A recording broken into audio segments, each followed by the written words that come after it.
Assalamualaikum warahmatullahi wabarakatuh. Sahabat dimanapun berada, di sebuah pesantren ada seorang santri yang sudah sekian tahun mondok di situ dan ingin pamit kepada sang kiai untuk pulang atau istilahnya untuk boyong, karena dirasa sudah lama mondok di situ. Di hadapan sang kiai, santri menyampaikan maksudnya, lalu dijawab oleh kiainya. Ada satu ujian yang harus kamu lakukan. Kalau ujian ini lulus, kamu boleh pulang. Baik, kiai.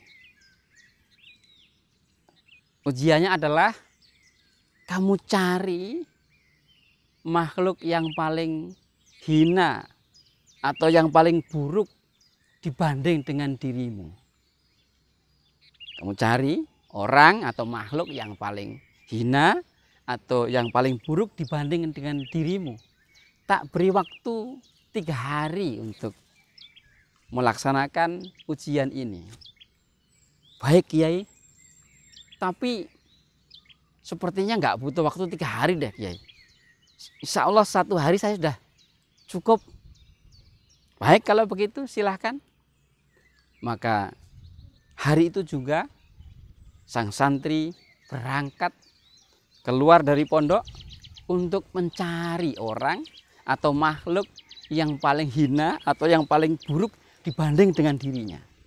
Ia terus berjalan, menyusuri jalan-jalan di kampung, masuk kota, mungkin masuk kampung lagi. Lalu ia merasa haus, maka singgahlah ia di sebuah warung kecil di pinggir jalan untuk beli minuman. Ketika ia duduk minum begitu, ada orang yang terhuyung-huyung masuk ke warung itu, lalu ngomong tidak jelas, lalu pergi lagi. Sang santri bertanya kepada penjaga warung itu atau pemilik warung itu tadi siapa? Wah, itu pekerjaannya mabuk aja dia. Siang malam mabuk aja dia. Santri langsung, ini adalah orang yang paling hina, yang paling buruk dibanding dengan saya. Tiap hari pekerjaannya mabuk. Sudah, berarti saya sudah ketemu tugas atau ujian yang diberikan oleh kiai saya. Lalu ia akan pulang ke pesantrennya. Lalu dia membayar minumannya dengan senang hati, sudah menemukan ujiannya ternyata gampang. Dalam hatinya begitu. Lalu ia berjalan balik lagi menuju pesantrennya. Belum jauh ia berjalan, ia berpikir, tapi benarkah si pemabuk itu, orang yang suka mabuk-mabukan itu adalah orang yang lebih buruk daripada aku? Saat ini dia mabuk, siapa tahu esok atau mungkin minggu depan atau mungkin bulan depan atau mungkin tidak tahu kapan ia mendapatkan hidayah, lalu ia bertobat kepada Allah Subhanahu wa Ta'ala, lalu ia mengisi hari-harinya dengan kebaikan, lalu ia meninggal dengan husnul khotimah. Saya tidak tahu. Sedangkan aku saat ini mungkin baik, santri yang sudah sekian tahun mondok di pesantren. Siapa tahu besok mungkin, ya tentu semoga terhindar dari hal demikian. Tapi siapa yang menjamin bahwa aku akan menjadi baik terus, akan selamanya begini? Saya tidak tahu. Kalau begitu, saya ragu dia lebih buruk daripada saya.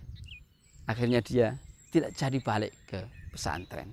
Lalu berjalan lagi mencari orang atau makhluk yang lebih buruk daripada dia. Tugas dari kiainya sebagai ujian terakhir sebelum ia pulang ke rumahnya.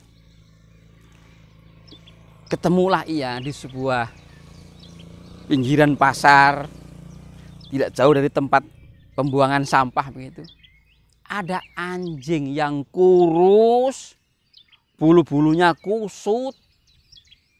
Mungkin anjing ini tidak ada yang merawat.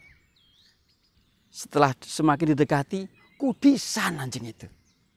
Ini adalah makhluk yang lebih hina daripada saya.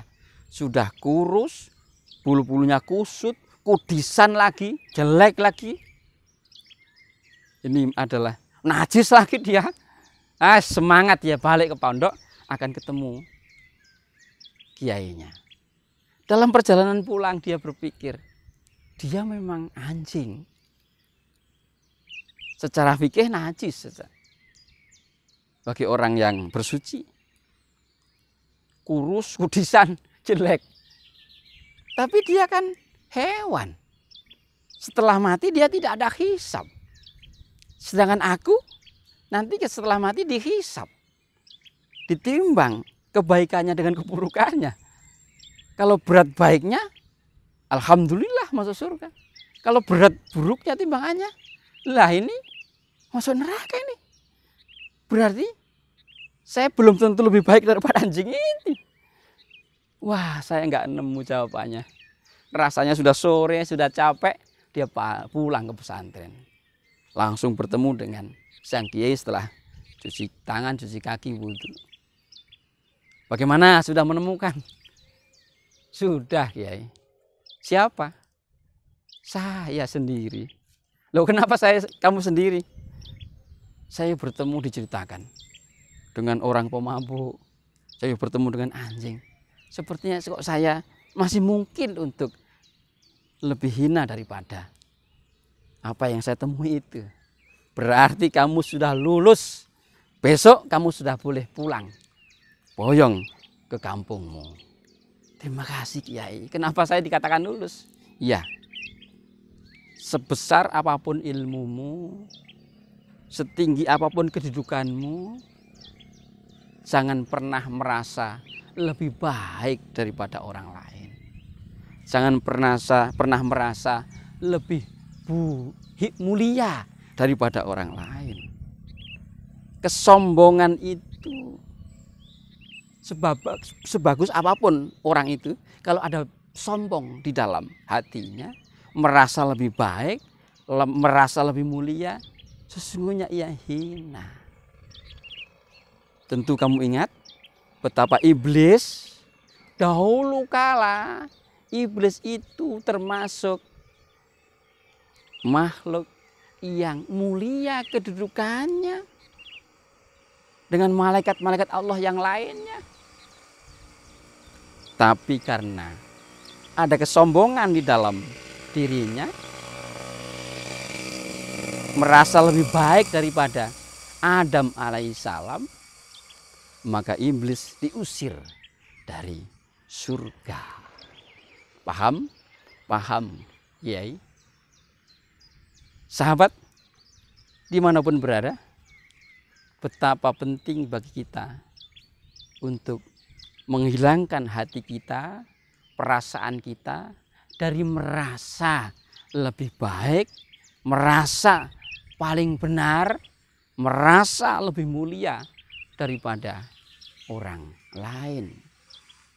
Ini penting agar kita selalu bisa muhasabah, introspeksi diri, dan selalu berusaha untuk senantiasa memperbaiki diri menuju keridhaan Allah Subhanahu wa taala. Semoga apa yang kita harapkan untuk menjadi orang yang baik, untuk menjadi orang yang senantiasa dirahmati oleh Allah Subhanahu wa taala, diampuni dosa-dosanya oleh Allah Subhanahu wa taala, dikabulkan oleh Allah Subhanahu wa taala. Ihdinas siratal mustaqim. Wabillahi taufik wal hidayah. Assalamualaikum warahmatullahi wabarakatuh.